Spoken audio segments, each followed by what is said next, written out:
And welcome to the Pride of Detroit PODcast, prideofdetroit.com, Pride of Detroit on Twitter, Pride of Detroit on Facebook, YouTube, Twitch.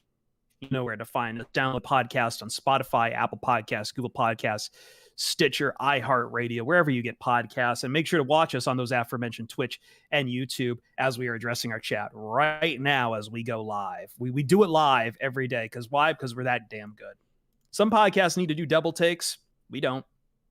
One take, baby. One take. Do it live. I'll write it and I'll do it live. And that's what we're doing right now for this very angry week.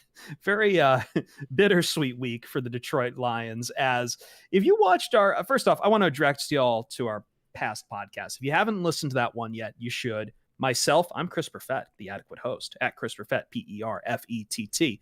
And my guy, Jeremy Reisman, the fearless leader at Detroit Online. Hi, Jeremy. Hi. As you can tell, I'm still in mourning. I haven't taken off my Stafford jersey. Yeah. We're wearing that one to bed. Well, that's gonna smell weird. Yeah. But as I was saying, like if you haven't checked out that one, myself, Jeremy, and someone who's not on this podcast, Mike Payton, but he was on that one, did our instant reactions there. Very emotional. So you should definitely take a listen to that if you want the id of how some of us think. But joining us as our third man here today is Jerry Mallory, basically the Green Ranger of the Pride of Detroit, who everyone loves when he comes on. Our ratings go up. We need to have him more often. But Jerry's here. Hi, Jerry. Hey, man, there's a 100% chance next time I come on, I will have the Green Ranger flute just because of that. 100%. Playing that, yeah.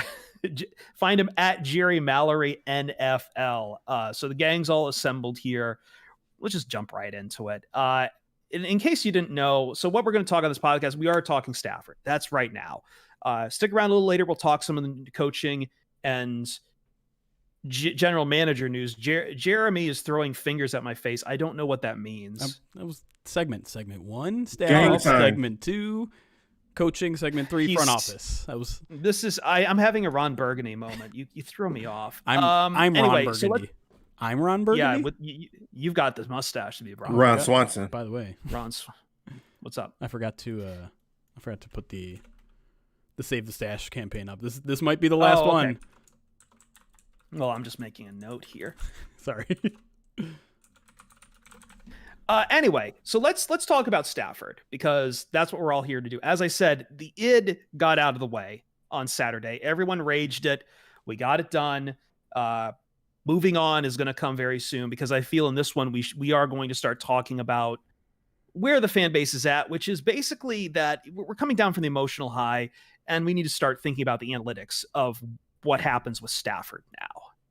So Jeremy, I know you don't want to talk about short-term quarterback situations right now. So instead, I'll leave that to the side. But as the NFL has seen, this is a hell of a firebomb to throw on the free agent market right now, to throw on the trade market right now. Everything's changed overnight. 100%. And I think it was Adam Schefter who put out a tweet today. It was like 18 teams might be looking for a new first-string quarterback in 2021, and he's taking the over. Which is insane. I think he's exaggerating there and maybe just trying to like drum up some excitement for the NFL, but it's not. I mean, it's not a bad market to be selling your Pro Bowl quarterback, your potential franchise quarterback. There are going to be a lot of suitors for Matthew Stafford, and I guess that's the positive side of this entire thing is that the timing is right, and sometimes that's all that matters is you find the right timing to trade a person. All it takes is one guy, one very hungry guy, whether it's a guy like Jerry Jones that'll spend 2 first-round picks on Roy Williams or whatever. You just have to find one partner, and the Lions might be able to find a couple, which means a bidding war might be coming. I think that makes it even better, Jeremy. If it was maybe one or just two, they can say, hey, well, Stafford already said he wanted to leave, and they can kind of try to play some tactics, low ball, or, not get as much, but the fact that there's 8, maybe more teams, someone's going to crack. Then that other team is going to look. I mean, they need a quarterback, and it all lines up. So, yeah, the emotions are still there, obviously. I didn't join you guys last podcast on it, but I shared some of the same sentiments. Stafford, if I'm talking about the pantheon of my favorite Detroit athletes, he's right up there. I think Barry is, the guys you rooted for when you're 13, 14 are going to always have kind of a special place. But in terms of my adulthood, Stafford's number one by far. So all the emotions were there. I think my wife was even more bummed than I am. She's a huge Stafford fan. She started watching football around the time we got married, right during Stafford's career. So this is her first, athlete. So the emotions are there. But from a tactical standpoint, it looks like we're going to get some pretty good picks. So that I'm looking forward to discussing that with you guys today. Just on that real quick, I do want to say, go on, Jerry. Who else is there in Detroit right now? Like, who is, like, I think part of the reason why Stafford is so iconic in Detroit right now for most of the fan base is, like, what other sport is there? Where's that iconic guy anywhere else in Detroit sports right now?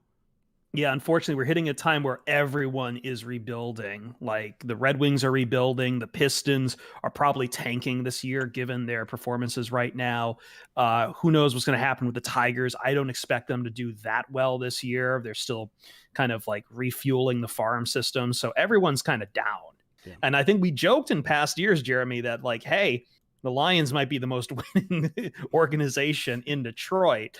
And we're not quite wrong on that, but it wasn't exactly the success I think people anticipated either. Yeah. But going back to the market. So the big thing first, though, when we're looking out for the trade is that, as you say, a lot of people are going to crack, but there is one competitor on the market, and that's Deshaun Watson. And I say one competitor because, A, I don't think the Eagles are going to move on from Carson Wentz. I know that's been a possibility, but it seems like the organization wants to keep Carson Wentz. And to be honest, if Carson Wentz did hit the open market, he would probably be the third choice behind Watson and Stafford. Easily. He has the age on his side, but he's had injuries. He does not look as good as either of those two out there. And in the aftermath of a hilarious end to the NFC Championship, where the Packers, as they always do in the NFC Championship, now 1-5 in the last, I believe, 14 years when reaching the NFC Championship, likes the Jets, apparently. Yeah. Robert Saleh seems like that. And I don't think a team like the Jets was ever in play for Matthew Stafford. I think the team's more in play for Stafford. And I kind of wrote about this today, and unfortunately did the thing that I couldn't help but doing, drawing the ire of certain people. But I think the Denver Broncos are a good landing place. They have the assets. They have the picks. They could even move some personnel. But, Lions could even get Drew Lock if they really wanted to. Or Drew Lock stays with the Broncos as kind of the next man up after Stafford. But they have the talent and the assets to absolutely do a trade. The 49ers are still odds-on favorite to land Stafford last I looked in San Francisco. I believe they're like plus 250 on some books. Washington football team, just slot it right in there, man. Like they've got everything they need right now. Like they surprised people, and that's an easy division. Colts, obviously another big one out there. They probably need some receiving weapons to really make that work, but I mean, Stafford puts them right back on the map. Run game, and run game, offensive line, and a really great good defense. Offensive line. Yeah, so they've got all the pieces there for that. Saints, if they could figure out their cap situation, might make a run at it, but I think they're way too over. Jeremy's shaking his head. They're way over the cap. Yeah, isn't it like 90 million or it's something 112, but they do shed, I think, 13 million when they lose Drew Brees, but still, and the cap's not going to go up. It's going to go How is that legal? How can you be 90 million in caps? Very carefully. Very carefully. And finally, one last one. I'm sorry, I'm going long here. I know people hate it when I talk too much. I think the Carolina Panthers, everyone's sleeping on them as a potential destination. They could look really good. Matt Rule, and I think I pointed this out too. Jeremy, quarterbacks coach Sean Ryan for the past 2 years with the Lions, he's now with the Panthers. Yep. That makes a lot of sense, and I guess it depends on how confident they are in Teddy. That's obviously their number one right now. They could include Teddy in the trade maybe, and give the Lions kind of a stopgap that isn't, Tyrod Taylor or Jameis Winston or Chase Daniel or whoever the Lions are planning to do there. He's semi-costly though, $17 million in just talking base salary for the next 2 years, $17 million and $20 million. So it's an interesting option. They got that 8th pick, so the Lions could potentially go back to back or package those, those 2 picks up and maybe move up to something like 3 or 2 or whatever. And I mean, based on everything we know from the Lions front offices as they've built it right now, I'm not sure they're going to be happy settling for whoever's there at 7. And so I think part of what they might be asking for return is ammo to move up, which is something we can talk about in a little bit. But the Panthers have some good ammo. Pick 18, pick 39. I mean, those two alone. Pick 8, you mean? Pick 8, yeah. What did I say? 80? Yeah. 8. You said 18. 8, you meant 8 and 39. Yeah, they're high up there. I think they're the highest. Denver's, again, not far behind with the 9th overall pick. And again, they've got some personnel. If you want to stock up on a wide receiver, they might have one to spare there for you. And Dallas, I haven't talked about Dallas, but I don't think Dallas is going to pull the trigger. Jerry, maybe you can talk about this, but like Dallas, I think they're going to re-sign Dak Prescott. I could be completely wrong. Who knows what the mind of Jerry is? But I think he looks at the situation and realizes I'm going to give up too much for a guy when I could just go re-sign Dak, regardless of the issues they've had. Yeah, I don't. Dallas kind of has some of the storylines that would match up. The Highland Park kid going back and all those other things. And Jerry Jones, we've dealt with him before. Roy Williams, I think we got a first and a third. He traded a first for Amari Cooper. So, the history shows that he will spend. But I think that would only happen if they just couldn't come to something with Dak Prescott. Now, I think they will. They're going to go ahead. They saw how this season went. They're going to go ahead and pay Dak, is my guess. But if they can't come to something with Dak, I think Stafford would be their next option. It does kind of line up. Yeah, Uh-oh, we lost where's our host? Oh, I'm here. I'm sorry. This is all going. That's all right. We're struggling on my end too. The internet gave out once, and I missed a good 30 seconds of the conversation in the chat. But hopefully everything else is okay. But I had the backup recording. Yeah. Okay. Let me reset. Discord should be recording all of you. Okay. LJ, thank you for the 10 gifted subs really quick. Appreciate it, buddy. Yeah. What are we at? Because the timer reset, and I didn't run a stopwatch for this. I think we're at. We've been live about. We're like 5 minutes, which means we've been talking for about 4. Oh, well, we reset. We were already at like 7 minutes before that timer reset too. So. Oh. Yeah. No. I've got a timer here. Okay. Never mind. Okay. We're good. The stream reset. I'm gonna reset. I'm gonna reset this. So just give me a second. Sorry, chat. If you guys both get booted, I'm going to be singing. Hold on, man. I need the silence so we can reset. You got it. Yeah, I don't see Dallas as a starter. So what's your guys' favorite destination? Like both, either if you care about where Stafford goes or just what they could get back. Like what do you think like works for you? Here's the most intriguing one, and I shout out to Zach Snyder because he threw out a couple interesting, I think, proposals here. Dolphins, I think, are the most interesting one. I don't know if it's going to happen. There's been hums and smoke a little bit about Tua and all that sort of stuff, and whether they could possibly pull a Josh Rosen and be like one and done type of thing. But I got 2 trade proposals, one that includes Tua, one that doesn't. Stafford for Tua, and the other part is that they have 2 first-round picks, the 3rd and the 18. So Stafford for Tua and 18. Okay. Jerry gives a thumb down. I don't like Tua, man. I just okay. Not a big fan. But yeah. I'm not a Tua guy either. But I mean, we keep talking about this, and we're gonna have to bring back the Tua talk thing. But so I mean, it's funny too, because like there are already people that are just like line screwed up by not drafting Tua last year. And then there's the people that are rewriting history and be like, they should have drafted Justin Herbert, which no one was saying at the time, but now nobody it's just was like, saying. oh yeah. Well, it's funny because I know national people have been saying, should the Dolphins move on from Tua, which is kind of psychotic, but at the same time, you've got a high, like top 5 draft pick. You can absolutely do that if you want to, if you are the Dolphins. Right. So yeah, I could see it. Jerry, what do you think? Anything I've missed or any place you think is best? Hold on. Can I give you the second Miami trade? I'm sorry. Yes, go on. Stafford and the Lions first round pick. So Stafford in pick 7 for 3 and 18. So you move up 4 spots and you get the 18 pick. I like that.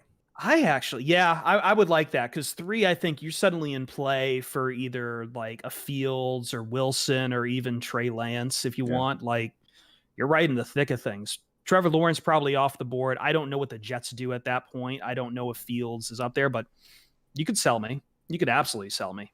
Yeah, I would like that one even more. Like you said, you get your pick of a quarterback at 18. We're not going to get deep into draft talk, but there'll probably be a few defenders there. Like Michael Parsons is falling, Greg Rousseau. Mm-hmm. Yeah, I'd be down with that one more than Tua. Just not a big fan of Tua, and he didn't like he was a rookie, but he didn't quell some of those concerns I had with him his first year. But for me, if I'm looking at destinations, number one, I wish Stafford the best. I'll be rooting for his success, but I don't care where he goes. I just care more about the return, the picks that we can get, the return. Mm-hmm. I've even seen some people on Twitter say, "Hey, send him to a contender over even getting better picks." No, I'm not there. I want the best return for him. So just looking at the best return, the 3 teams that have been rumored that will still give us a pretty good pick within 12 picks is Carolina, Denver, and number 12 San Francisco. So those are kind of my 3 because I want to impact pick. And then 2 additionally, I mean, if they got to trade up to get the guy they want, so be it. I'm just greedy, man. I want all those picks. I want this new regime. I want Dorsey and Holmes and their whole Agnew. I want them having these bullets. The draft is a lottery. So I just, in the back of my mind, hope that someone like Trey Lance falls to 7 and we can still keep the number 9, number 12 pick. Or if we miss out on a quarterback this year, we miss out. We have so many positions to fill. I'm okay if this particular year we don't nail the guy, because if depending on who we replace him with, we're going to be back in the top 5 probably next year anyway. Yeah. So, no, there's going to be growing pains. There's going to be growing pains. The only thing I would say is that from the draft people I've talked to, they say next year's class isn't as impressive in quarterbacks versus this year's. But I can't tell you how many times I've also heard that in the past too. Like we find quarterbacks in the couch cushions in the in the draft. Like, look at Joe Burrow. He was kind of an afterthought. He was an afterthought. Oh, absolutely. He was an afterthought. Yeah. And he just shot up. We don't have no clue what's going to happen next year. And honestly, we might even have more tape on the guys next year, assuming we have a full college season versus whatever the hell we just sat through in 2020. Yep. The one last thing I want to discuss before we move on, we should talk about the coaches, is as we've been talking about the draft itself, I feel like we're Jerry, you kind of dove us into it about what the Lions could do for the draft. But again, the view on Stafford is like, get what you can for him. Because most of what we're talking here is draft stuff. I think the Lions could get personnel for it, especially, again, if you go to a Washington, you might get a very good defender from them. Denver Broncos have some offensive weapons they could use. I don't think the Colts would move Quentin Nelson, but no. Yeah, okay. I'm seeing shaking heads. I would love him, but no. I mean, the Lions probably aren't banging down the door for a guard necessarily. They got some young guys on their guard. They've got a good core to the line already. I mean, that would be fun. Yeah, no, there's definitely, but that's what I'm saying. Like, Lions fans, don't just contain yourself to draft picks. There's other things you can finagle here in a draft. But looking at the draft itself, Jerry's right. There's a lot to be plugged right now. And I think what sucks is that, there is going to be growing pains after Stafford. There is going to be probably another top 10 pick in the Lions' near future. At least one. At least one. Let's just say that. Yeah, for sure. And God, I can't tell you how many times I've banged on the desk saying we need a pass rusher. But Jeremy, where do you see this kind of into the draft for you? I mean, I think I'm gonna go against Jerry here, and I don't think you can wait for a quarterback. I think you have to get it now. You can't listen. This coaching staff, this front office, they're not going to operate under the assumption that they're going to have a top 10 pick next year. That's just not how it works. That's just not what their mindset needs. I don't really want a front office that just thinks that way either. That's just like, we'll probably be there again. Let's kick that can down the road. Like, no, you got a 7 pick. You have to hit on a high profile position. We know this general manager came from the Rams, and that Rams team did not wait for a quarterback to come for them. So I really do think a trade-up possibility is something that we really have to consider. And maybe they sit the first couple of picks out and see if their guy falls. But like, you have to believe Brad Holmes right now is scouting quarterbacks like crazy right now. Whether it's the top 4 guys or the top 5 guys or the top 2 guys, he's going to find a guy that he really likes, and I think he's going to go and get him. And so that's where I think the focus needs to be on this team, because they're in that unique opportunity right now where they're going to have the 7th pick. They're probably going to have a lot more ammo depending on how this Stafford trade goes. They're going to get their guy, and I think they should. Yeah, I think that's right. And like they've got the opportunity, and I think we've talked about this before. Brad Holmes, like from a Rams organization, that when they want to move up, they'll spend the capital to move up. Let's take a quick let's take a quick break, reset. We've had a couple of technical gremlins that are not going to make it into the podcast itself. I want to get those hammered out. And then when we come back, there's been obviously the Stafford news blew up so much that it's overrun some coaching news. We're going to talk about that. Just taking a quick break, jump on the other side, talk about Anthony Lynn, Deuce Staley, probably a little more Stafford talk, what this changes for the entire, coaching roster. And he's not here, but we're going to give Ryan some props. Okay. I need to reset a couple things. I also just got a very hilarious DM that someone's threatening to report me to SB Nation. So, I think I have to stop before we talk about anything else and give a huge props to Lefty Detroit for the 25 gifted subs. Holy God, yeah, subs are rolling in again. Thank you, sir. Which now moves the Save the Stash campaign to 35 out of 100. And I swear I turned down the alert and it did not go down because people on YouTube are mad as hell at me that the alerts are way too loud. So I'm going to go in and again turn it down because it was we've been meaning loud, to turn those down. I swear I did it before though. So anyways. I'm not going to say too much because I don't want to put it out here. It's literally a writer for Stampede Blue threatening to report me to Joel Thorman. Because he doesn't like your opinion? Yeah, I mean, should I read this? You guys want me to read this? Don't okay, I'm not going to read it. I'm not going to read it. I'm not going to say who it is. But come on, guys. What would be the grounds of the report? I said literally he didn't said like? Straight up at the front, this is my opinion. Yeah. That does seem quiet. The other one is so loud. Oh, because that one has a separate volume alert. There we go. Okay, now the air horn should not be quite as loud. Sorry, YouTube. My sincere apologies. What's up, YouTube? Jaybird gifted a sub to Beatty, 1980. I'm going to assume, Jaybird, that goes to the Save the Stash campaign because everyone seems to want to save the stash. It's getting extremely long and hard to eat things now, so I want to get rid of it. Maybe I should go skinny mustache like Jerry's got over there. There you go. I'll give you some tips, man. Chat is flying today, and there's people with a ton of long messages that I'm sorry I don't have time to read. Yeah, chat's wild everywhere today. But appreciate everyone being active out here. Oh, Jerry's chatting on YouTube now too. Yeah. I'm gonna try to bring back in Craig just to see if he'll resuscitate. If not, then screw it. Now recording. Messing with That's Craig, everyone. That is our robot that we've been trying to use to record this stuff for a while, and unfortunately, the past month or so, it's just been geriatric.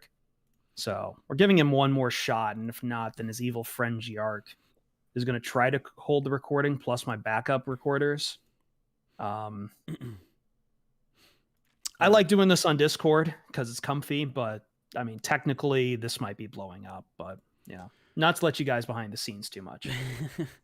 GR cuts out sometimes too. He just doesn't crash out of the channel.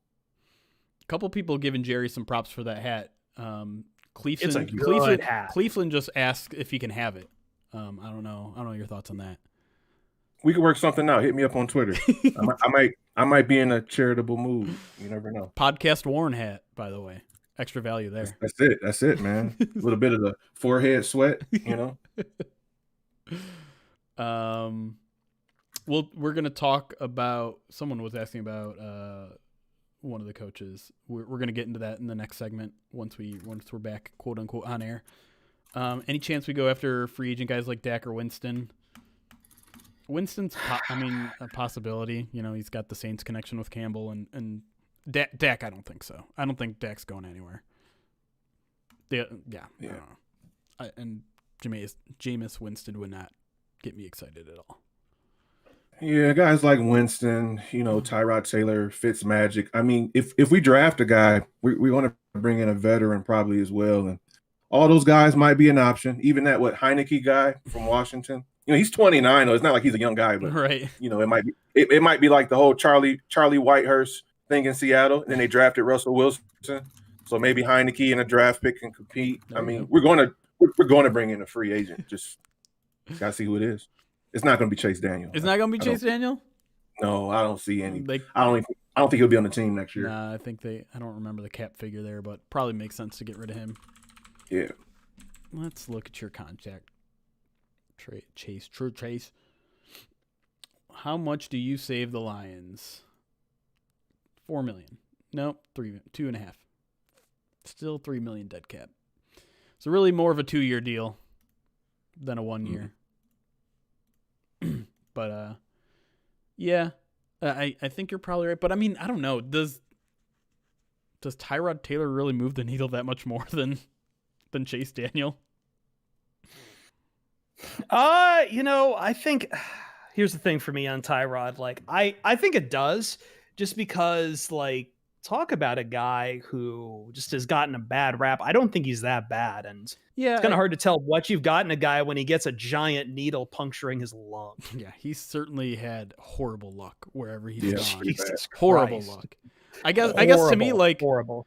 And again, you don't want a front office that thinks like this, but like, do I want Tyrod Taylor to lead this team to 6 wins next year instead of Chase Daniel leading them to 3? No. They probably do. They probably do, but I don't really. Yeah. We have seen teams starting to flirt with tanks in that you can't really tell guys, hey, go out there and don't win, but you tank in the NFL are basically just assembling a bad roster. I guess, and it's the other volatile because you'll pick up some wins like the Jets did, but okay. How about this question? Would you rather the Lions go up and get a top 2 quarterback in this draft, start him right away, and keep Chase Daniel as your backup, or wait till 7, get the 3rd or 4th best quarterback, and maybe start Tyrod Taylor in the first year? I wanted the rookie to like sit regardless, because we've seen how much that works, and we've seen when you throw a rookie into the fire, they just don't develop. I think you've seen plenty of examples on both sides. I guess I just think it's more stable to wait on a guy, but I understand. I totally understand it, because at some point he's got to play in the NFL. My thing with these quarterbacks, I'm going to trust Holmes and company. If they identify a guy, if they trade up for him, I won't be upset.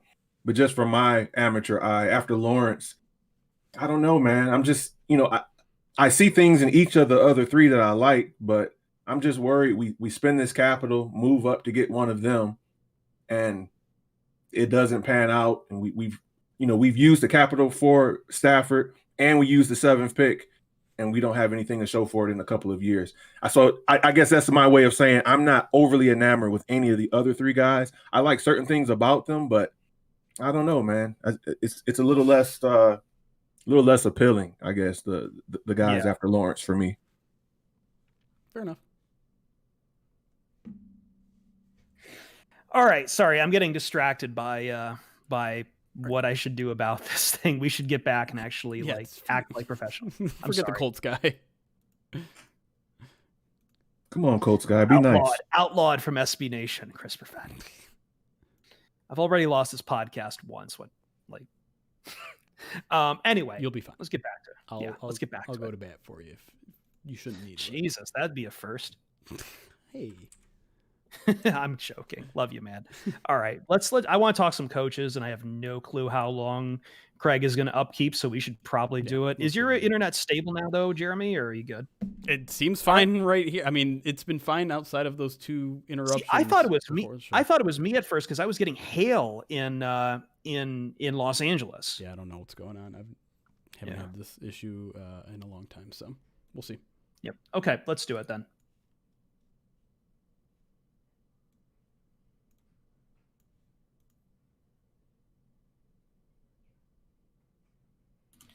Welcome back to the Pride of Detroit POD-cast. As we roll along here, let's take a quick break from Stafford. As much as I feel like we could roll whole hours on Stafford, but we're going to keep this ember glowing through the next few podcasts. But rest you assured, we are not done talking about Stafford.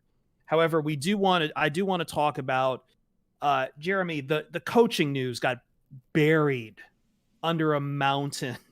Literally, like Anthony Lynn gets hired. And I'm flossing a little bit, and then a few minutes later, someone just drops Everest on me with Stafford. So let's pick the mountain back up, move it to the side. We like talking about the news. We like reacting to the news on this podcast. So let's talk about. There's been the Lions got their big pieces for the roster right now. So. For the coaching staff, excuse me. So let's talk about Anthony. I want to start with Anthony Lynn. Let's start with Anthony Lynn because you get a guy who was a former head coach. I know his time with the Chargers did not end well. I think part of that was just crazy injuries. During the break, we talked about how Tyrod Taylor was not expecting to get his lung punctured by a needle. But at the same time, like very well respected as an offensive coordinator. And I think a lot of people applaud the hire of Anthony Lynn. They did, and I think I'm going to have to pitch this conversation to you guys because, I kind of shrugged my shoulders at it, honestly. Like, I don't know. A lot of people seemed very, very excited, and part of me is just like, this feels like everyone just getting excited because it's a name that everyone knows. And maybe I'm not being fair, though, but, the guy, head coach, so he's got leadership qualities, which is very clearly high on every single part of this organization. They want leadership skills, and I get that. Who doesn't want that in a coach? But he's only called plays for 1 year in the NFL. He didn't call plays with the Chargers as a head coach. He's clearly, not clearly, but comes from the Parcells tree, which is a whole bigger thing that is becoming something that we're seeing with this thing, which means also, he likes to run the ball a little bit. A little bit. Also a former player from the NFL, which fits the profile we've been talking about. True. Yeah, and running back. This is another run. The one thing I will say is during his time with the Chargers, the offense was good. Never had a DVOA ranking below 15, was 3 1 year, was 8 1 year, 12, and then 15 this most recent year, with mostly a rookie quarterback. So, the Chargers have been good at passing the ball. I do think they kind of are a team that likes to run the ball more than I would like. But I don't know. Jerry, did you feel like hyped about this hire? Because I was just kind of like, okay. I was slightly hyped. It was my second favorite hire of the day, and once we get to the other guy, I might cut a promo because I was really happy about what we did in the front office. Mm-hmm. But we'll get back to that. But with Lynn, the issues last year with the Chargers was mainly special teams and defense. The offense was pretty good, although he didn't call the plays. He probably had his fingerprints on it. But then too, I think this team has a direction. They kind of knew, hey, we probably won't have Stafford, so we're going to have to run more. So this may be a situation where Campbell is prepping for our current team. He does realize it's a passing league, but, if it's going to be Tyrod Taylor or Zach Wilson or Trey Lance, we're going to have to run more. We're going to have to depend on DeAndre Swift and whoever we bring in. Maybe we sign Mark Ingram or something. Who knows? We're going to have to run more. So I think Deuce Staley and Anthony Lynn kind of speaks to that. We're going to have to run a little bit. And even the offensive coordinator that we were looking at, I forget his name, but he was from Baltimore, kind of run base, mm-hmm. and potentially a quarterback that can run, which is why I'm kind of getting those Trey Lance vibes. So I think it was deliberate that, we're going to have to shift our focus a little bit. So from that standpoint, I like. And really quick, some of the issues that Lynn had was game management and communication with his coordinators. That isn't as much of an issue as an offensive coordinator. Those are going to be things Campbell will do more. So I'm cool with it, but I wasn't as hyped as everyone else. But the other hires that came after that, I really was pretty excited for. Yeah, I mean, maybe I am doing some name brand recognition, but I remember when he went to the Chargers, and I still thought it was a good hire at that time too. Like he had kind of been slumming it a bit. He's had many years as being an assistant head coach. He took over for, I think, a game in Buffalo as well. He was under Rex Ryan for a few years there, where he was also the running backs coach. I think this all spells very good. Between this and what Dan Campbell said in the press conference about DeAndre Swift, I could honestly see these guys starting to build the offense more around. And I know, Jeremy, you don't want to think too much on all of the you want obviously you're slanted towards a lot more passing, obviously. Sure. But I mean, surely these guys are looking at this as like, I mean, all right, we've seen some teams run the balls. We've seen some teams thrive on this, in that you can establish, if you have a good run game, you can establish any quarterback you want within reason, even a guy like Ryan Tannehill as a play action pass quarterback, and he can succeed. I shared this from, I think, the Mile High report. I was reading it about, Drew Lock even a guy like Drew Lock in Denver did very well when he was doing play action pass. And that seems to be the new trend when you don't have one of these spread offenses right now, is to go play action pass heavy. But to make that honest, you do have to have a ground game to make that work. So I was with you up until that very last sentence, because the analytic community would argue that you don't need a good running game for your play action pass to be effective. Maybe not. Maybe I'm a little out ahead of the post there. But either way, like, I see the logic in the Lynn hire, and I think the experience is there, and like, he has also mentored a good young quarterback in Justin Herbert. Sure. in Los Angeles as well. So I see the upsides to this. The one thing I will say, and maybe this is me just like trying to spin things positively in my past happy world, is the one thing that really kind of caught my ear when he said it at his press conference, when Dan Campbell just unpromptedly said, "What about putting DeAndre Swift in the slot and have him match up against linebackers?" I'm like, wait, what? Where did that come from? Because I think someone went back and looked, and DeAndre Swift had like 11 snaps in the slot last year. Nothing. And he's a good route runner, man. That's the thing. Yeah. He runs excellent routes. I did understand, because it was Patricia, why they didn't do that more. Right. But yeah, I mean, and now you've got a former running back. You've got a running backs coach who played 10 years in the game. Maybe you got a guy who can coach him up, and that part gets me excited. Yeah. I think there's multiple theories being floated right now that I don't think to be run heavy. I think, I mean, we can look at the Titans all we want and say, oh yeah, well, they just have Derrick Henry, but I think that there's been keys to success for alternate models right now. Sure.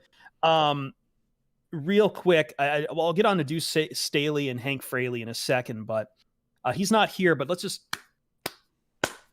props to Ryan Matthews. Last big podcast we did, he was just writing his column about how he thinks the Lions should hire Aaron Glenn. The Lions got Aaron Glenn. It looked tricky for a second. It looked damn tricky. And I think this, if you want to have hope, I'm not Mr. Hope. I'm Mr. I want to knock everyone down. And I suppress that a lot when I do this podcast, because I respect you, Lions fans. You put up with a lot. But if you want to see some hope for Dan Campbell, that he's not just a meathead running people away like some people and the national media seem to think he is, the fact that Anthony Lynn and Aaron Glenn both had their pick of teams to go to, and they both said, I want to be with Dan Campbell in Detroit. That speaks a lot. Aaron Glenn was being looked at by the Jaguars, which Urban Meyer, everyone loves the Urban Meyer hire. So that's okay. You pick your pocket from there. Everyone was looking at him maybe to go to the Chicago Bears. Aaron Glenn has come to Detroit. Once again, another former Bill Parcells player, a former NFL defensive back. We have 3 former NFL players in the top coaching positions of this Lions coaching staff, man. And I mean, I don't know what to say about Aaron Glenn other than I'm super excited to see him coordinate. I know first-time coordinator, but he has called plays in his past. If you read that Athletic article, it touched on that a little bit, and I think they even gave him the reins a couple times there in New Orleans.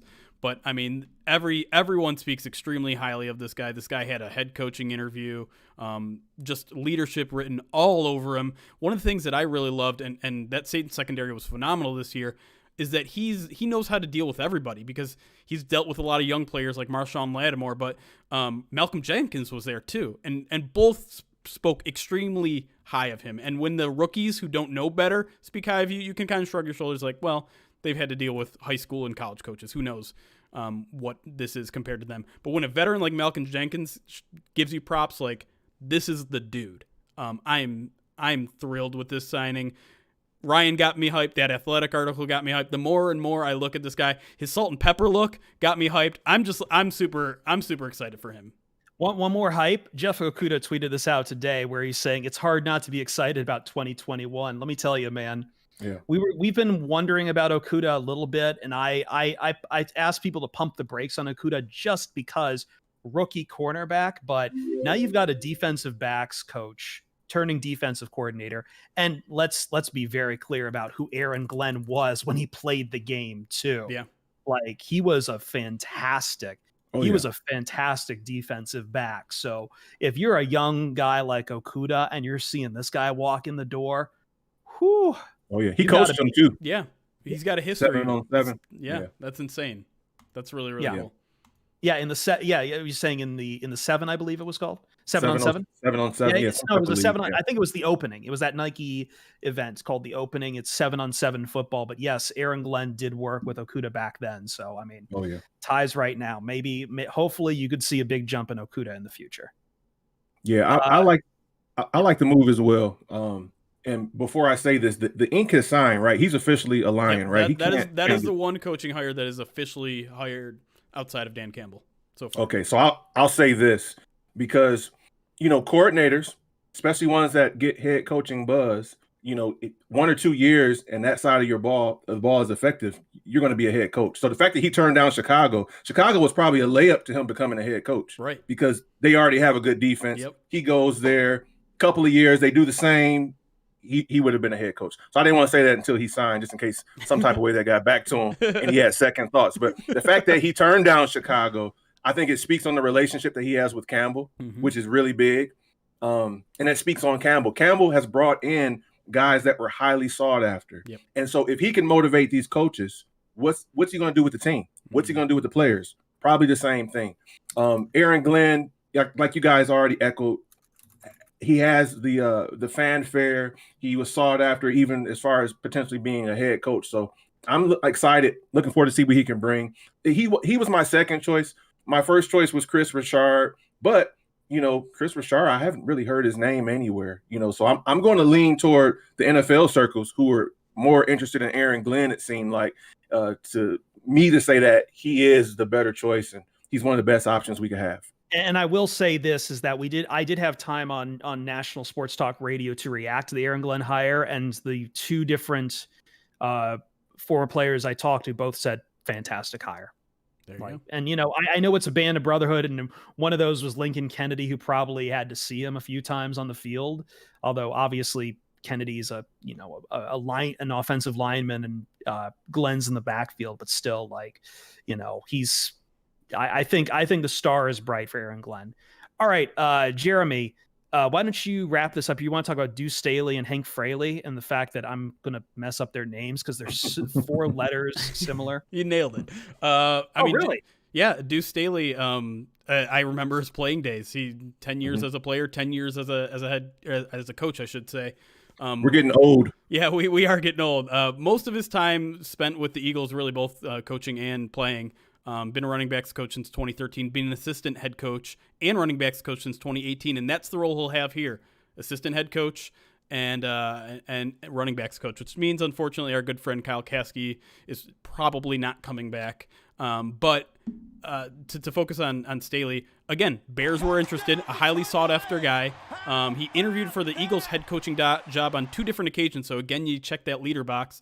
Players absolutely love him. If you check out our article on him today, there was, I think, 3 different quotes from players that are just like, this dude is amazing. Even some defensive players were just like, it's going to suck not having him around because he's such a good leader. And so, again, you got a running back, you got a guy who's played before, you got a great leader.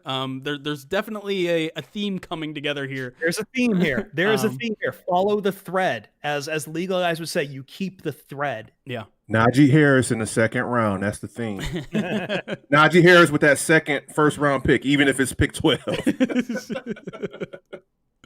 And then if you want to skip over to Hank Fraley really quick, another instance of Campbell getting a guy that was highly sought after. Fraley interviewed with the Steelers. He interviewed with the Bengals. And I don't know if it was Campbell. I don't know if it was the players, but he decided to come back, and I don't see how you can't view that as a positive thing from Lions fans. I mean, you just had your center make a Pro Bowl. You just had your center named second team All-Pro. I would say Taylor Decker is coming off his best season to date. Jonah Jackson looked pretty good at times for a rookie season. And everyone on that offensive line spoke very, very highly of Hank Fraley. So again, a very player-friendly coach, a guy who's played the game before. He was also in the league for about 10 years. So again, former players, well-liked. I think the thing you can take from all these hirings is like, they are trying to have a coaching staff that can absolutely relate to these players, because guess what? The last one didn't. The last one failed at that miserably. And so they are going to make sure on every single level of this coaching staff, there's going to be harmony between the coaches and players. And maybe that's a good thing. Maybe that can be a bad thing. You know, we've certainly seen bad players coach kind of get walked all over and things like that, and maybe play favorites and things like that. But I don't see this situation as anything other than positive with the coaching hires so far. And I'm sure we're going to hear a bunch of other names this week that will make this podcast outdated by Thursday. Yeah, Jeremy. listen, this is an experiment. It's going to work or it's not going to work, but I at least appreciate that there's a theme to this, and it's something hitherto mostly original. It's not trying to upend the Patriots way and bringing it wholesale. And I know a lot of these guys do have Bill Parcells ties, but I think that's more because, again, like, you're going to run it. Parcells coached so long, they were going to run into each other. And I think this is more of a brotherhood because they did play under the shield. But I need Jerry, go on. Yeah, I need some clarification from Jeremy. Are you telling me that a head coach that doesn't allow you to have exchanges with other players and curses at you and says all these things, and a 90-year-old defensive coordinator, those aren't relatable qualities to players? Yeah, probably not. That ping pong table means a lot, Jerry. Oh, the ping pong table. Yeah, the ping pong table's back. Yep. It just that Campbell might body slam someone. That's all. Hank Fraley, you want to talk about him, Jeremy? I tackled him. I think. Yeah. Oh, okay. I'm sorry. Former player. I think it's a win to keep him around. Yeah. Okay. All right, I think that wraps it up for the coaching staff. I've hit on everything. Do you want to talk about GM on this side, I think? Or I think we can take a break. Let's take a break. We'll talk about it on the other side. Want to play a little more grab ass with our Twitch audience and our YouTube audience. By the way, once again, you can watch us live on those video streaming platforms. We've been growing it. You guys have been awesome. We've even gotten some donations, and Jeremy's little Ponzi scheme of Twitch subs for his mustache is still it's 2 months strong, and it shows no signs of stopping. I don't know. I mean, if you haven't watched our live streaming yet, this may have been your last chance to see the mustache. Just going to throw that out there. True. We need a video of you shaving it off. Dun, dun, dun. But podcast, if you're listening to it, it is an audio form. We love you still. You help us kind of keep the lights on, and you're the original audience. So by all means, like, we love the video. So don't let this discourage you. We love you all. Please download the podcast. We're going to take a quick break. When we come back, I don't think we got a chance this week to talk about the Brad Holmes press conference. And there's been a couple more hires to the front office, which once again, people are getting very hyped for. The Kool-Aid is just bursting right now. Even though Stafford is leaving town, the Kool-Aid is just bursting looking at this front office. And we're going to try to square that circle when we come back on the Pride of Detroit PODcast.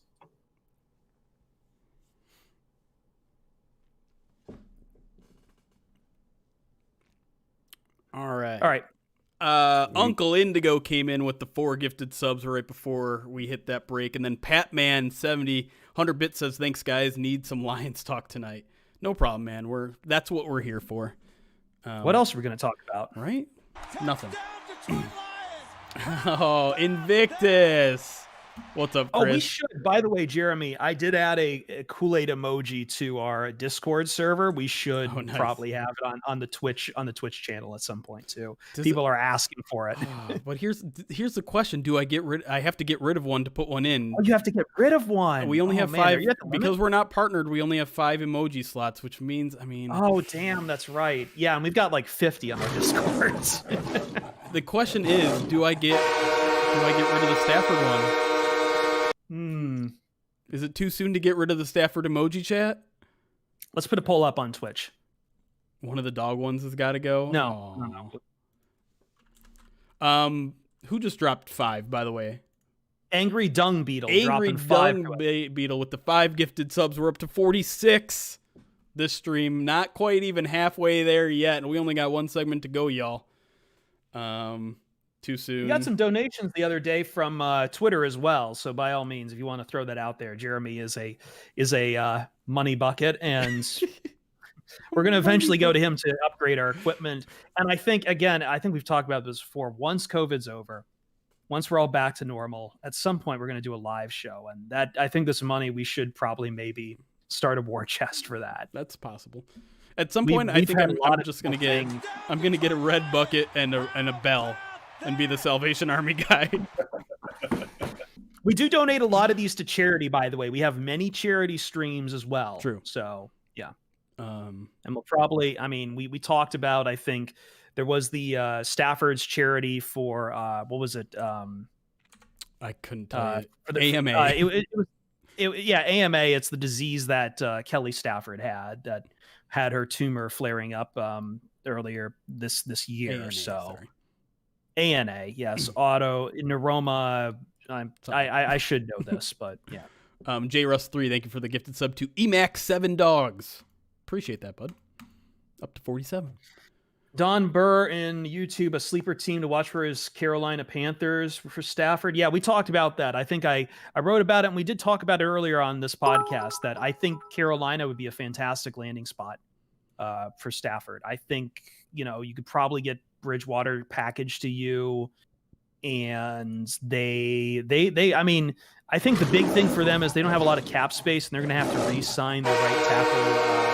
I'm trying to remember his first name. I know it's Moton is the last name. Tyler Moton, I believe, if they want to keep that there. But there was a lot of good effort losses for the Panthers this year. There was a few wins that surprised people early on, and Matt Rule, I think, is going to have a pretty respectable second year there. I'm intrigued by Miami now. They won 10 games with shaky quarterback play. The defense is, kind of nice. Yeah. Looks like their biggest need in the draft is receiver. Taylor Moton, excuse me. Yeah. A number 3 pick for a receiver is kind of, or 4, wherever they're picking. I don't know if that's necessarily worth it. They could probably address that with their second pick, around the 18 range. So I don't know. Miami might be a dark horse. Yeah, I'm telling you that Stafford and their 7 for 3 and 18 kind of makes a lot of sense for both sides. Yeah, and they can still get the receiver at 7. Yeah, and they can still they got Stafford Chase. And they keep Tua. They keep Tua there. Yeah. I'm kind of mad I didn't write about this. I did throw out the Eagles as a potential landing spot for my article, but I never wrote about the Dolphins because I just assumed they keep Tua. But you're right. You're absolutely right. It's an intriguing one. It all depends on their faith in Tua, and that we don't really know. Yeah, and the one I wrote about, and honestly, Jeremy pointed this out to me that I'm all completely off on, is I don't think the Patriots for Stafford for the Patriots is just not realistic. There's just nothing there. There's nothing there, right? And Matt Patricia's back in the building, right? Which, from what I've heard, I'm curious. One thing I'm curious on is how much power Stafford has over this process. And that's something, again, we don't really know. Because if Stafford has power over the process, I don't think he wants to go to New England. No. But it might not be up to him. And to be honest, I know some people, and I even heard it from a national guy who I do a show for. This whole idea the Lions lost leverage by announcing that Stafford wants to move on is such, you're being too clever. You're thinking too much. There's too many years on Stafford's contract. This idea that teams will sweat it out and force the Lions to cut Stafford. I don't think they would cut Stafford if it got there. He'll just be here.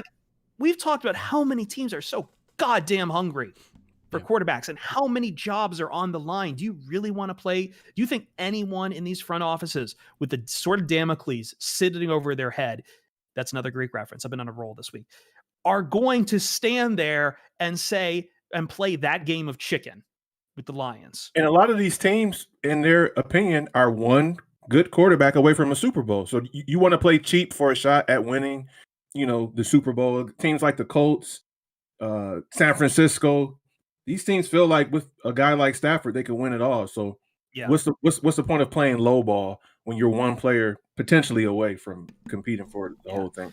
One we didn't talk about in the podcast, and I don't think it's that realistic. Invictus, thank you for the 5 gifted subs and taking it from Jeremy as he holds Zazu. But we also missed Jumpty also gifted 5. Jumpty, excuse me. Yes, And, I'll try to keep up. And Beltron gifted or just subscribed as well. So I got to update this to 58. Yeah, and I see Niners are so hungry and tired of failed QB from Shem Dannenberg on YouTube. I absolutely agree. But let's talk about one that we didn't talk about the podcast real quick before we jump back into it. What do you guys think about, I know this is a long shot, but Jacksonville? A, Daryl Bevel just went there. B, like, I don't think they move the first overall pick, but I think they have a pick later in the first round. I have them on my list. Hold on. They have pick 25. Pick 25. So like 25 and 33? Maybe. Here's the thing, too, for Urban Meyer. Like, I know Urban Meyer saw Stafford when he was coaching at Florida. Because Stafford played his college career at Georgia, the world's largest outdoor cocktail party. You saw him three times in one of the biggest rivalries in the SEC. I don't know what respect Urban Meyer has for him from that, or how close he's been following that, but maybe I think the Jaguars need more than a quarterback to fix that up. Maybe here's what I think too. Like, maybe they try to sell the first overall pick if they're not sold on Trevor Lawrence, and try to get just a mountain, and then also pick up Stafford and give away then one of those later first round, second round picks to the Detroit Lions for Stafford. Yeah, I just don't really see Jacksonville. I don't know. They could not be sold on Trevor Lawrence, but from all accounts, this is the next. I don't give it a high project. I think it has like a 10% chance of happening. If and that, the thing too, I just don't see a lot of teams that are rebuilding that's going to want Stafford. It's probably going to be a contending team or so. If he goes over there right now they do have money. They could probably rebuild quicker than us. They have like $100 million in cap space, but if he goes there right now as constructed, they probably just win 5 or 6 like we did this year. They just. They're kind of rebuilding more so. So I don't really think that happens. But from the Lions' point of view, like 25, 33, and Gardner Minshew, I'd consider it. Minshew mania is now in Detroit. I got the mustache. I got the mustache. I gotta throw it out there. No, I mean, I think you're right. I don't think you're not trading. Divya says you're not trading away Lawrence, who ranks with Luck and Peyton as a sure thing. I don't know if Trevor ranks as a sure thing though, guys. I don't. I think he's like a notch below, but. He's very good, but there are some questions out there from his time at Clemson. And I tell you, as this draft season goes along, some people maybe just to make the drama in the offseason, people start hyping up other guys a little bit. We just lost Craig. There he goes. But like you'll see some of those doubts about Lawrence for sure. It seemed like the Jets were willing to play kind of hard and pass up on him. So maybe every team isn't absolutely in love with him. The Jets had the number 1 pick sold up, and they kind of, started trying a little bit at the end there. Really quick, catching up on alerts. We missed 4 bits from Constrictor a little bit before. Then LJ and Indigo both gave 9 bits in honor of number 9. And then QWERTY Aaron just gave 282 bits for all of Stafford's 282 touchdown throws. Classic. Nice. That is nice. Can I buy a seat to the next live podcast whenever it happens?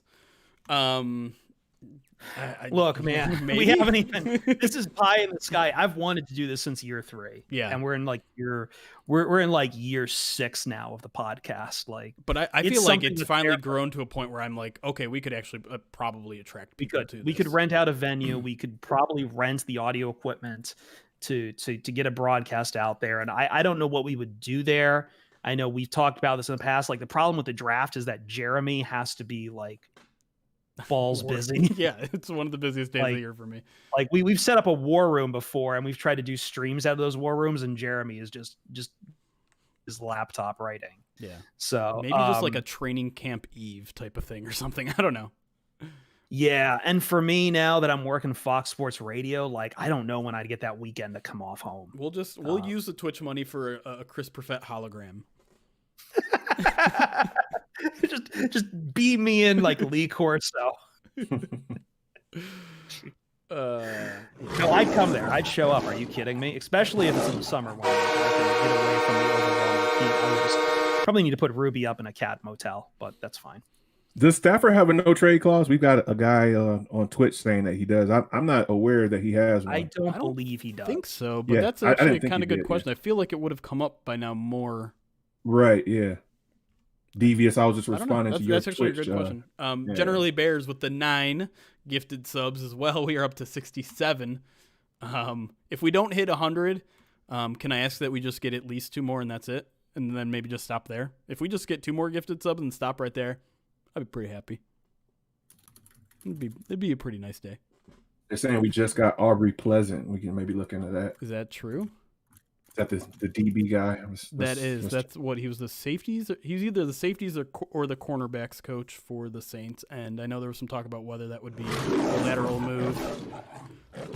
That one got me to jump a little bit.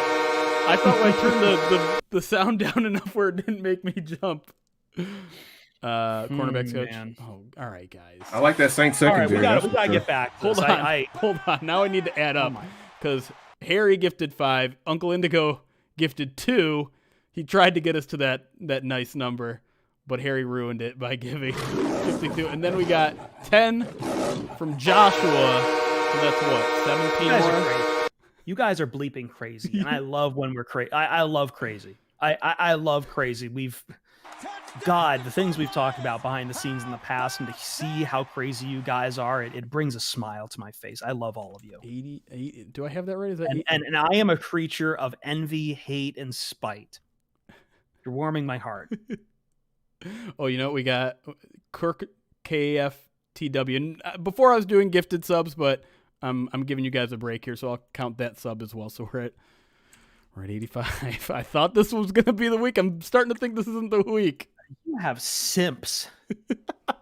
Whoa, we can't use that word on Twitch. We can't. Oh, wait, is that one of the words we can't use? I can't remember. Yes, no, they did ban that word.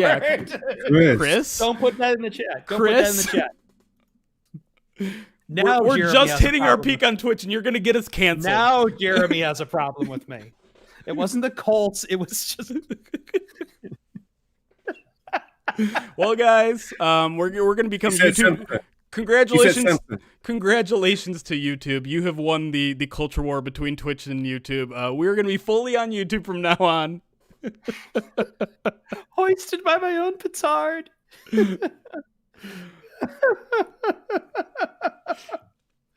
All right, let's get back into it because this is going to last forever. All right. Oh, by the way, breaking news.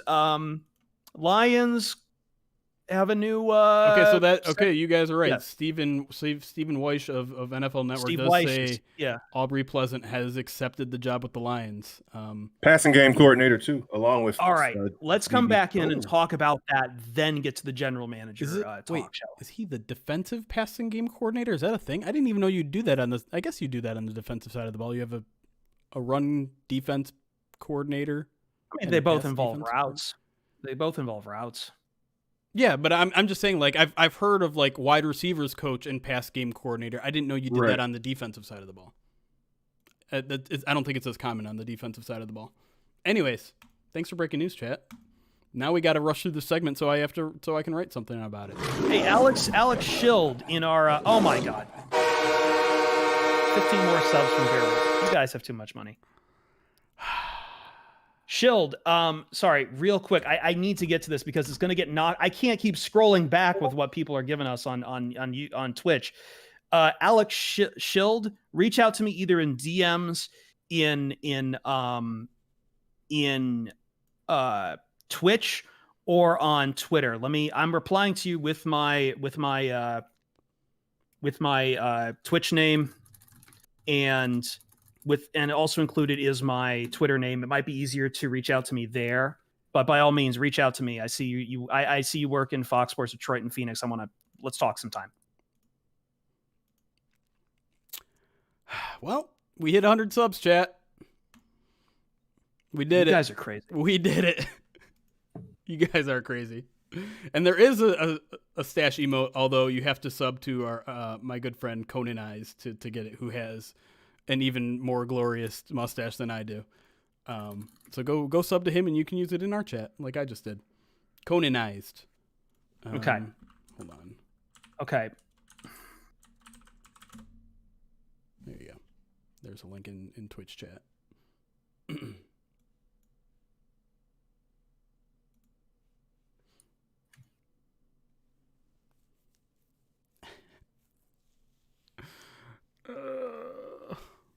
Okay, can we get back to this now? Yeah, I'm just dreaming of another week ahead of picking food out of my mustache. Nice. Oh my god, guys! Respected madman with 10 gifted subs. Well, you know what? That's not going towards next week, but I do appreciate it all the same. Thank you for the support. You guys are insane. I'm kind of, I haven't popped this up in a while, but I'm curious where it stands. 433. Okay. We have 433 subs, y'all. Sorry, I'm just copying something. Trying not to lose something in the mess. All right, we do need to get back into it because I've also got someone else asking me for something. Okay. Yeah. After this podcast too. So, all right.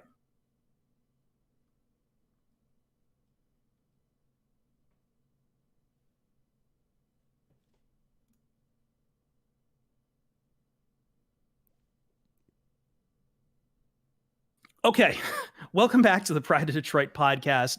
Once again, I feel like we just keep pushing the live side too much. I'm sorry we're letting you behind the curtain here. I feel like sometimes I'm being too mean to our podcast audience because I feel, Jeremy, I feel like the live side of things is becoming just it's this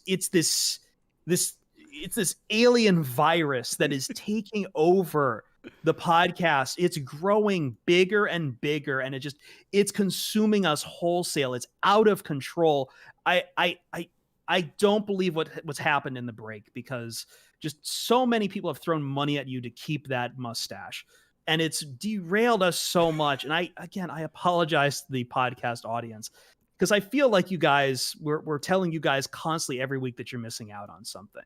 I apologize deeply. It is an event. It feels like an event now, and it's something I look forward to. Yes. But I do want to reach out to our podcast audience and express some thank yous over there, because 3 or 4 weeks ago, back in December, I think early December, I had sent a call out to, and maybe this was to our live audience, maybe it was on air, I don't really remember, but I had sent a call out for people to send us some reviews, because we hadn't gotten a lot of reviews on our Apple podcast in a while, and we got a bunch, and a lot of them were very, very nice, and so I do appreciate that.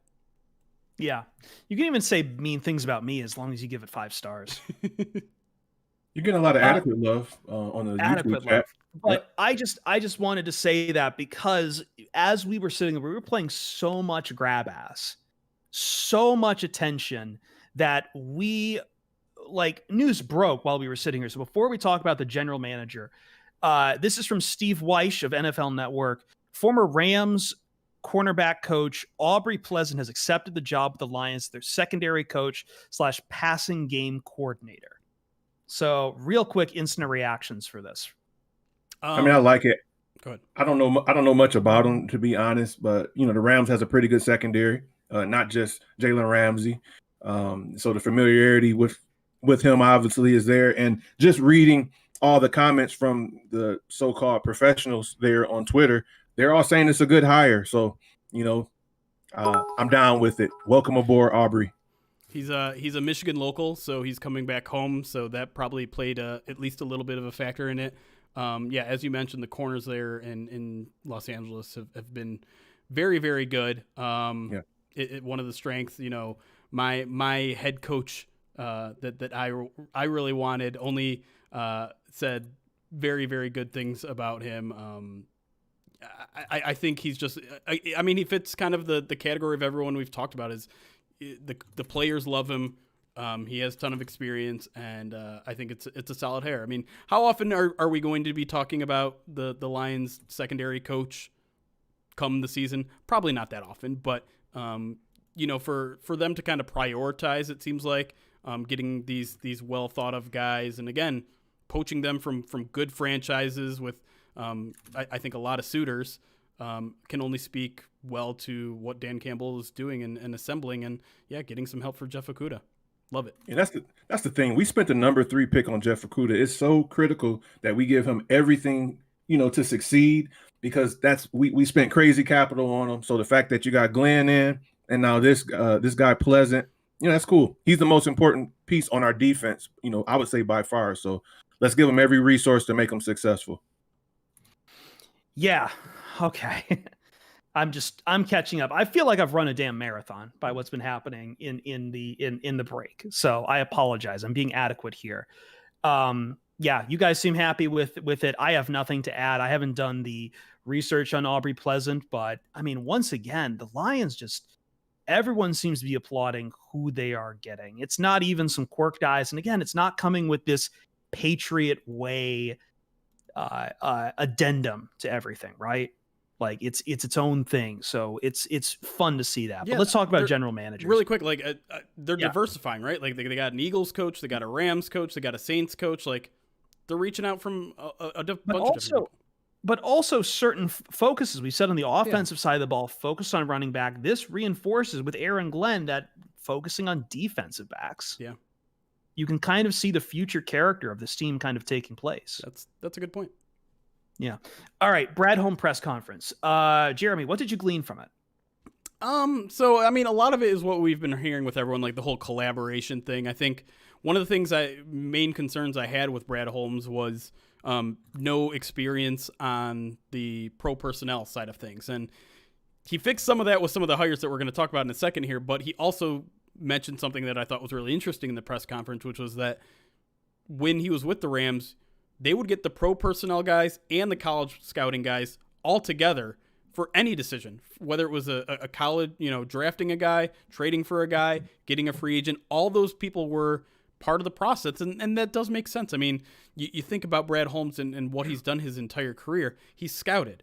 And so, he has a scouting report on guys in free agency because he scouted them from the draft 3 or 4 or 5 years before that. So maybe it's not as up to date, but those opinions are welcome. And so I think overall my thing was, and really of Dan Campbell too, these guys knew what their perceived weaknesses were going into those press conferences, and they immediately addressed them. And that's that kind of self-awareness where it's just like, I know I might be weak here, or you think I'm weak here, but actually let me tell you why I'm not. Like that sort of self-awareness is something that I don't think we had with the previous regime, and something that's very satisfying to hear from.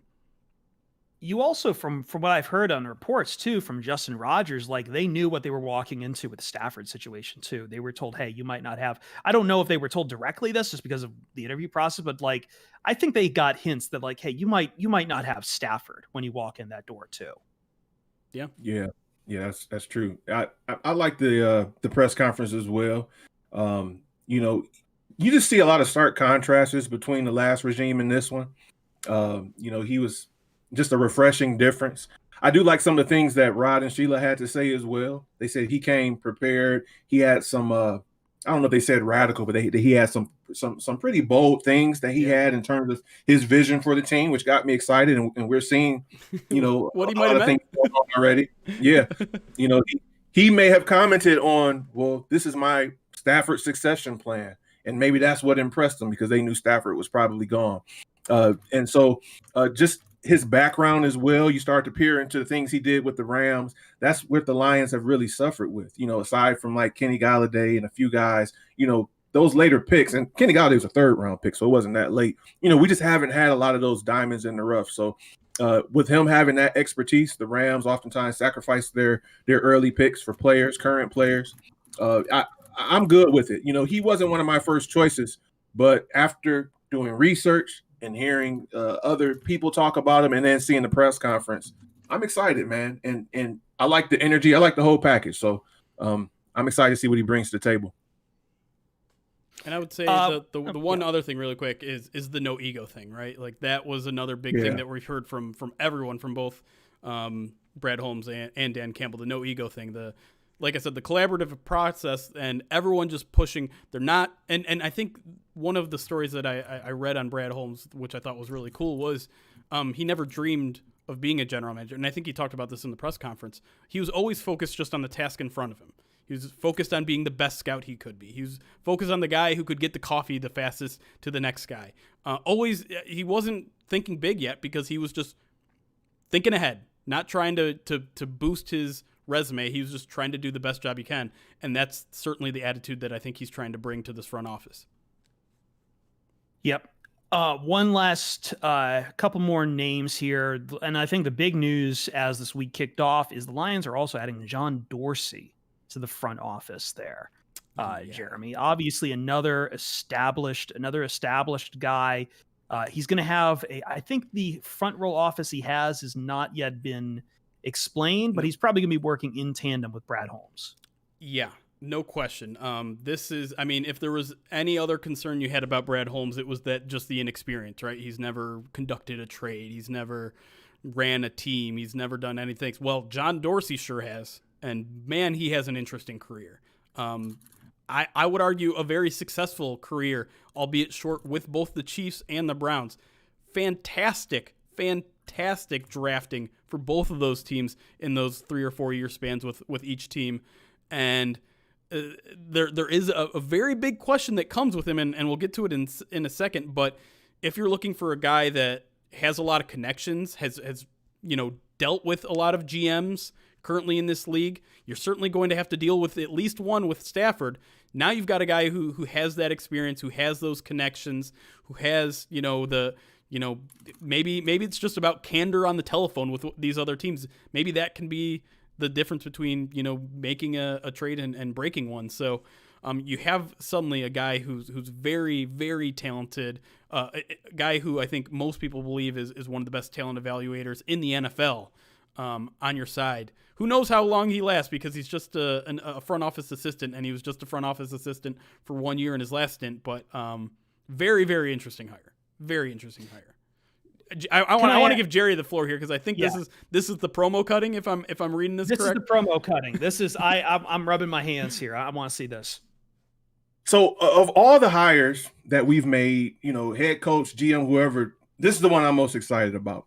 Now, when we were talking about all these retread GMs, your Rick Smiths, your Thomas Dimitrovs, Jerry Reese, they had good qualities, but to me, you got to win the draft, man. And I know the issues John Dorsey has, but with all the retread GMs, he was the one I wanted.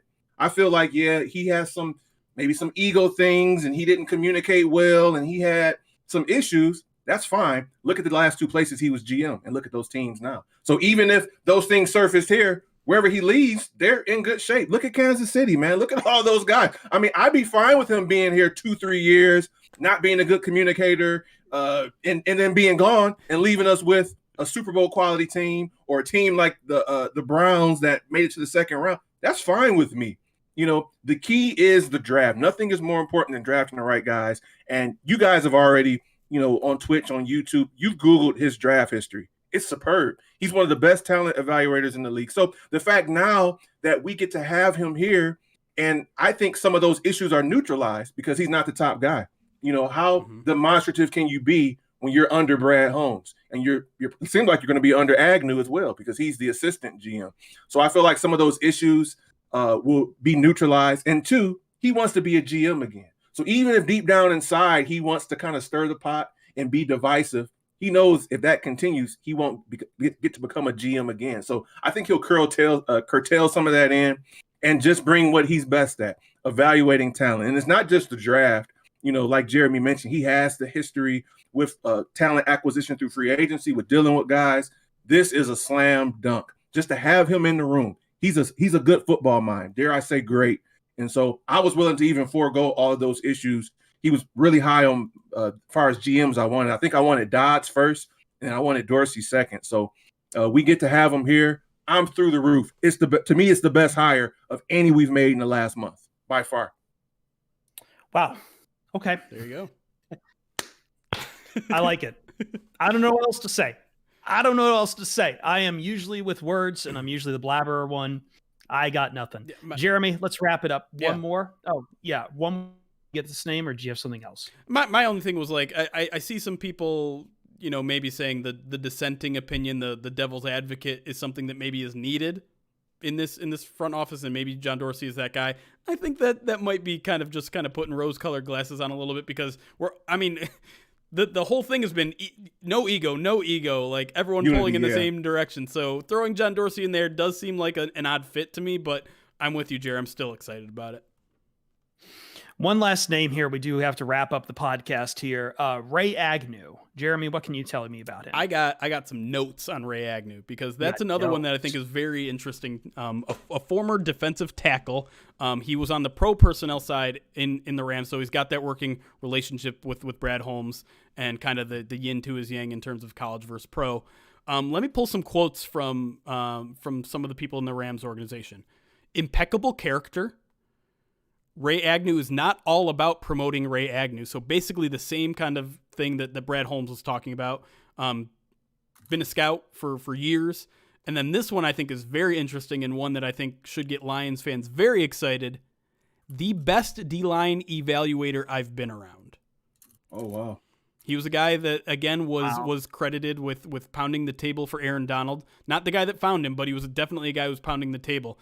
This is a former player. This is a defensive tackle who knows what to see, knows what to find in a defensive lineman. So, nice. Guess what the Lions need? A lot of defensive linemen. So Ray Agnew is going to be that guy that's pounding the table for. You want that edge rusher, Chris, in the first round? Ray Agnew is going to be on your side. Oh God, I need a pass rusher.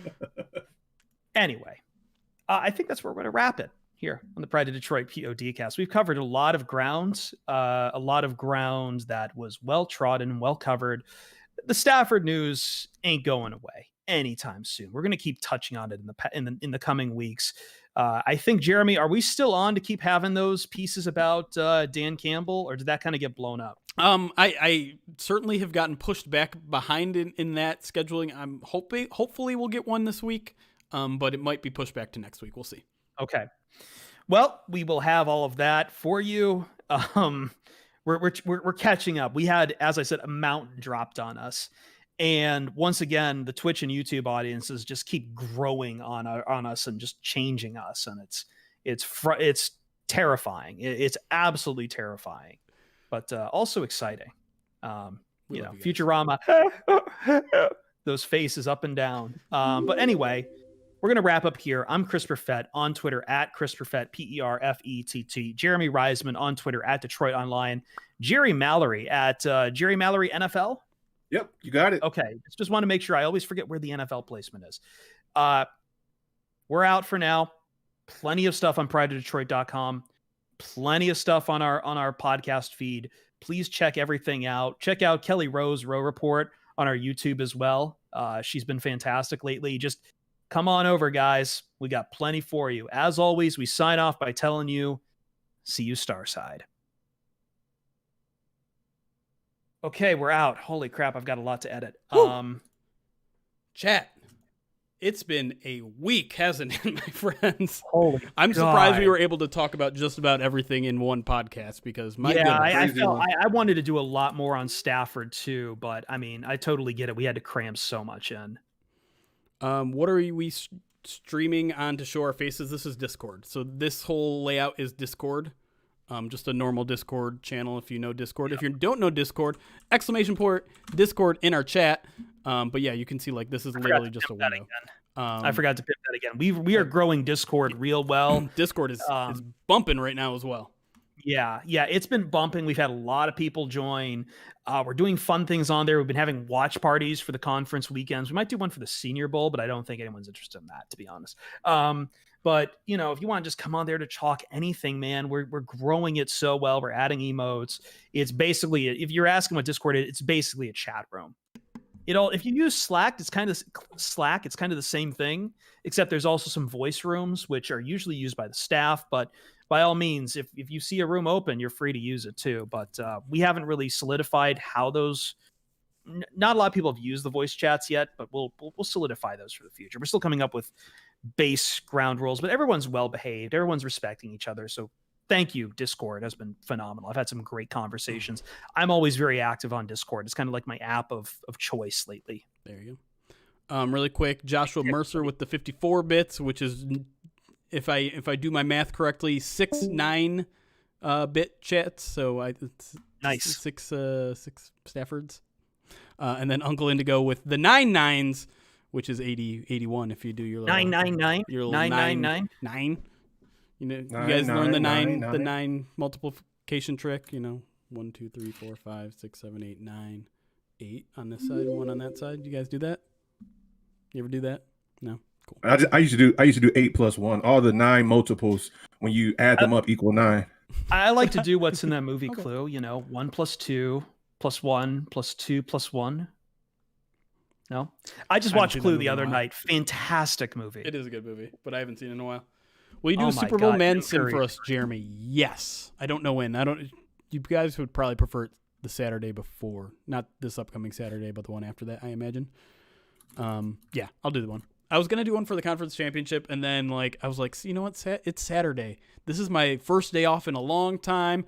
I'm gonna go out and get all my chores done in the morning, and then just relax Saturday evening. Nope. Didn't quite work out that way. I got the chores done though. That was the good part. Firestorm. Busy Saturday. Uh, You're doing something for Royal Rumble, right, Jeremy? Oh yeah, yep. I'm pulling out the WCW versus NWO N64 game, and we're gonna sim that. There you You're go. joking, but that would be very good. That would be fun. I love that Throw game. the Lions roster into that game. Subs For are- no, do that for a Royal Rumble. Just the entire Lions roster trying to eliminate itself.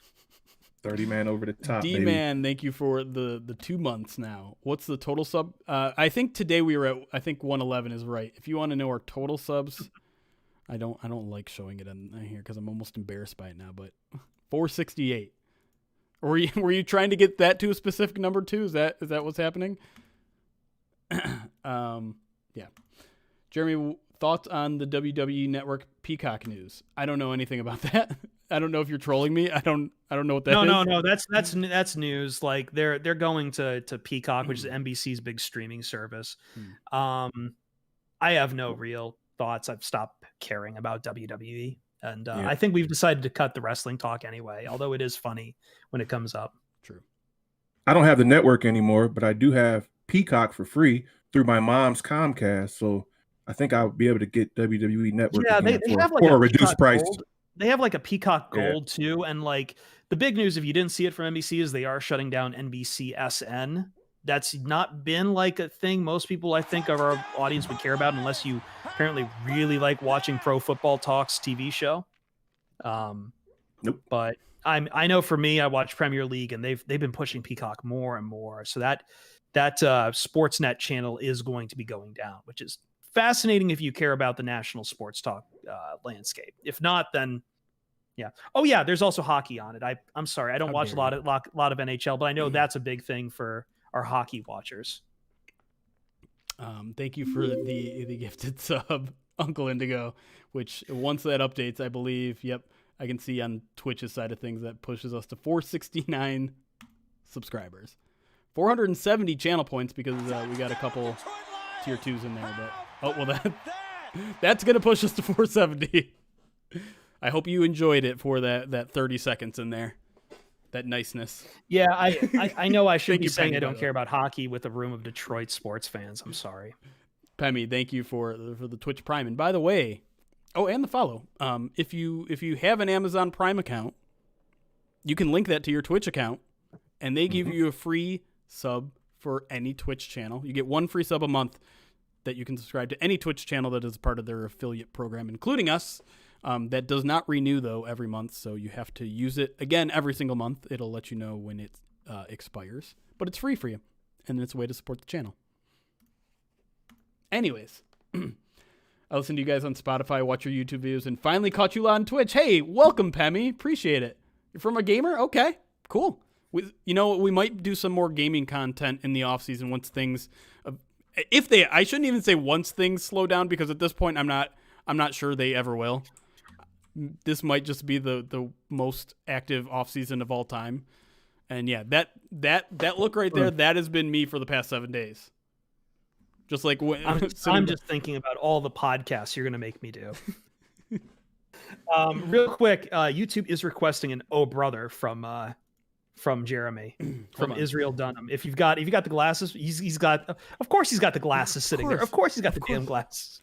Okay. Oh yeah, brother. You know I got the glasses by my table. Why would I ever leave them here? Perfect. There you go. There you go. 470. We're up there. Anything else before we get out of here? Because I do have to. No, I literally do have to write something now. Yeah, I'm busy. I'm just busy muting a lot of people who have the Colts record in their Twitter handle right now. So I mean, but no, I think we're good, guys. I want to say this again. I can't thank you guys enough. This has been kind of insane how this has all grown, and today's been very active for me with talk with people from the Lions podcast. I know I've been kind of kvetching about some stuff on the side, but no. You guys have been also reaching out to me, and that's been fantastic too. Jeremy feels it. Jerry feels it. Ryan feels it if he was here. I don't like getting emotional, but it's been like It's been a while. I know what's coming down the pike soon is going to be rough. I know a lot of people were beating their breasts over what happened with Stafford, but honest to God, if we can somehow make a fun and funny core out of Detroit sports talk, which is notoriously doom and gloom sometimes, even at the best of times. Like I want you guys to have fun regardless of whether the Lions are winning or losing. Is the point? We're a community, and I want to keep that community strong. And just everything we've been doing here has been like, yeah. And speaking of building our community, that's what we're gonna do right now, because one of our fans here on Twitch, one of our long subscriber, long follower, supporter, is our good friend Darth Hippo, and he is currently live on Twitch with only 8 people watching. So everyone that is currently on Twitch, we are going to raid him. Please go say hi. Please go follow him. He was just asking me on the Discord if it was cool for him to pimp his stream. So by all means, let's give him some love. Yeah, guys. Let's go give him some love. This is our way of reaching out to the community. If any of you guys are Twitch streamers, let us know in the chat. Yeah, on Discord, there is also a video games channel, and I don't want it to get flooded with people pimping their streams, but by all means, if you have a stream, I might set up a promote your stuff kind of channel on Discord. So join that Discord, get hooked in. We have a whole Detroit community waiting for you. All right, we're gonna go rate them. So everyone on Twitch, we're gonna say goodbye to you. YouTube will give you a separate goodbye because you guys are special too. So everyone on Twitch, we'll see you later. Go say hi to Darth. Have a good time. We'll see you later this week, hopefully. Peace out, dudes. All right, now the Twitch audience is gone. Actually, I'm going to see what his reaction to a raid is really quick. Oh, yeah, I do want to see that. You want to watch YouTube? Let's see. Oh my gosh, Pride of Detroit with the big boy raid. That's a 74-person raid from Pride of Detroit. Thanks, Jeremy. Ooh, you got him killed, Jeremy. He was reacting so much. You got sniped. You know, he's wearing that Michigan shirt, too. I also come with 0 Super Bowl wins. He's playing Valorant here. He's having fun. What's all up, right. YouTube, thank you for all your support throughout this other time. You guys have been like the silent amazing ones, because you can't. No, you guys have been fantastic. Yeah, you guys can't. It's a little tougher for you guys to support us financially because there isn't like the sub thing. But the numbers we're doing on YouTube are ridiculous. Crazy growth. Yeah, so I know Jeremy wants to continue. You guys show out, man. Jeremy wants to continue to have his Twitch alerts. I know people don't like the horn when you're not part of it, but trust me, we're watching you guys. I'm following you guys in the chat. You're awesome too. You are. But again, we'll see you guys as well later this week. So make sure you're subbed, get notifications, whatever.